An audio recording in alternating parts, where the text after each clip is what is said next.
भगवान श्री कृष्ण का जन्म 5252 साल पहले हुआ था। जन्म तिथि 18 जुलाई 3228 ईसा पूर्व, महीना श्रावण, दिन अष्टमी, नक्षत्र रोहिणी, दिन बुधवार, समय रात के 12 बजे, पूर्वाहन। श्री कृष्ण 125 वर्ष 8 महीने और 7 दिन जीवित रहे। मृत्यु तिथि 18 फरवरी 3102 ईसा पूर्व। वह पास के जंगल में जरा नाम के एक शिकारी द्वारा मारे गए थे। जीवन भर उनका नामकरण नहीं हुआ। वह गहरे रंग का पैदा हुआ था।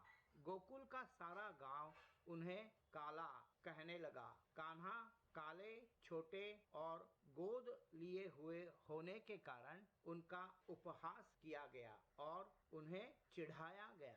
उनका बचपन जीवन खतरनाक स्थितियों से गुजरा था। कृष्ण जब अपने गुरु के पास गए तब उनकी आयु लगभग 13 वर्ष थी। कृष्ण ने अपने जीवन काल में केवल 4 लोगों की हत्या की थी। नंबर 1 चानूर पहलवान, नंबर 2 कंस उनके मामा, नंबर 3 शिशुपाल जो श्री कृष्ण की बुआ का पुत्र था और नंबर 4 दंतवक्र। जैविक पिता वासुदेव, जैविक माता देवकी, दत्तक पिता नंद, दत्तक माता यशोदा, बड़े भाई बलराम, बहन सुभद्रा, जन्मस्थान मथुरा, पत्नियां रुक्मिणी, सत्यभामा, जाम्बवती, कालिंदी, मित्रविंद, नागंजी, भाद्र, लक्ष्मणा। कृष्णा की पूजा की जाती है मथुरा में कृष्ण कन्हैया, ओडिशा में जगन्नाथ, महाराष्ट्र में विठोबा, राजस्थान में श्रीनाथ, गुजरात में द्वारकाधीश, गुजरात में ही रणछोड़, उडुपी कर्नाटक में कृष्णा, केरल में गुरुवायूरप्पन। जीवन उसके लिए बिल्कुल भी उचित नहीं था। उनकी माँ उग्रा वंश से थी और पिता यादव वंश से, जिनका अंतर जातीय विवाह हुआ था। सूखे और जंगली भेड़ियों के खतरे ने उन्हें 9 साल की उम्र में ही गोकुल से वृंदावन में स्थानांतरित कर दिया। वह 16 साल तक वृंदावन में रहे। वह फिर कभी वृंदावन नहीं लौटा। सिंधु राजा कलायवन की धमकी के कारण उन्हें मथुरा से द्वारका की ओर पलायन करना पड़ा। उसे अफ्रीका के समुद्री लुटेरों से लड़ना पड़ा और अपने शिक्षक पुत्र पुनर्दत्त को बचाना पड़ा, जिसे प्रभास के पास से गुजरात के एक समुद्री बंदरगाह अगवा कर लिया गया था। उन्होंने गोमांतका पहाड़ी, अब का गोवा, पर वैनथेय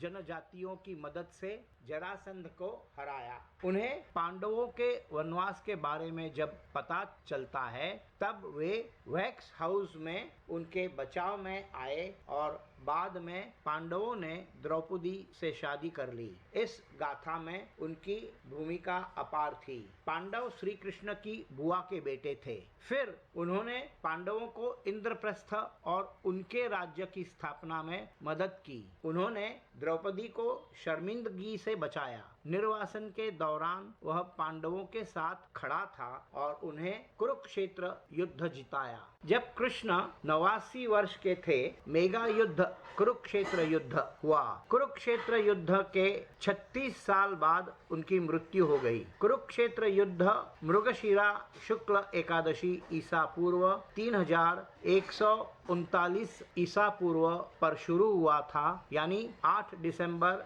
1139 ईसा पूर्व और 25 दिसंबर 3139 ईसा पूर्व को समाप्त हुआ। 21 दिसंबर 3139 ईसा पूर्व को दोपहर 3 बजे से शाम 5 बजे के बीच सूर्य ग्रहण था, जयद्रथ की मृत्यु का कारण। पितामह भीष्म यद्यपि 58 दिन शरशय्या पर पड़े हुए थे, फिर भी उन्होंने श्री कृष्ण के कहने से युद्ध के बाद युधिष्ठिर का शौक दूर करने के लिए राजधर्म, मोक्ष धर्म और आप धर्म आदि का मूल्यवान उपदेश बड़े विस्तार के साथ दिया। इस उपदेश को सुनने से युधिष्ठिर के मन से ग्लानि और पश्चाताप दूर हो जाता है। पितामह भीष्म की मृत्यु 2 फरवरी उत्तरायण की पहली एकादशी 3139 ईसा पूर्व में हुई थी। श्री कृष्ण जी का जीवन सफल नहीं रहा। एक भी क्षण ऐसा नहीं था जब वह जीवन भर शांति से रहे। हर मोड़ पर उनके सामने चुनौतियां थी और उससे भी बड़ी चुनौतियां। उन्होंने जिम्मेदारी की भावना के साथ सब कुछ और सभी का सामना किया और फिर भी अनासक्त बने रहे। वह अकेला व्यक्ति है जो अतीत और शायद भविष्य को जानता था, फिर भी वह हमेशा उस वर्तमान क्षण में रहता था। उसने उसका पोषित शहर द्वारका बह जाते देखा। भगवान कृष्ण और उनका जीवन वास्तव में हर इंसान के लिए एक उदाहरण है।